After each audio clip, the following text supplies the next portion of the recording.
Welcome to the Boost Hospitality Podcast. We are in season 8, episode 17, and today we're talking about really effective audits that you can be doing of your marketing during a downtime period.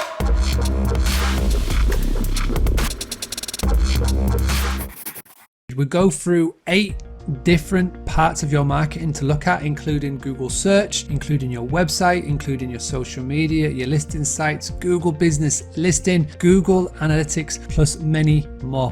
What have you been doing this week to attract new direct booking? Let us know what proactive things you have been doing to try and whether it's going to be boosting your email list. What have you been doing? Whether you can take guests now or you're looking to take guests in the future. Well, number one is Google search. It's the best place to start. Mentioned about this quite a lot of times now, is the Google first page of search is starting to become your homepage. It may sound a little bit crazy, but if you think about it, when somebody goes into the search engine and types in, say, your business name, that is the first impression now that a potential guest is getting of your business. So when we're talking about Google search, I'm talking about when somebody puts in your business name. So I'm not talking about a generic search term. So it could be B&Bs in Scarborough, for example, or places to stay in Yorkshire, or family-friendly places in England. That's a very generic search term. I'm talking about a very unique search, which is your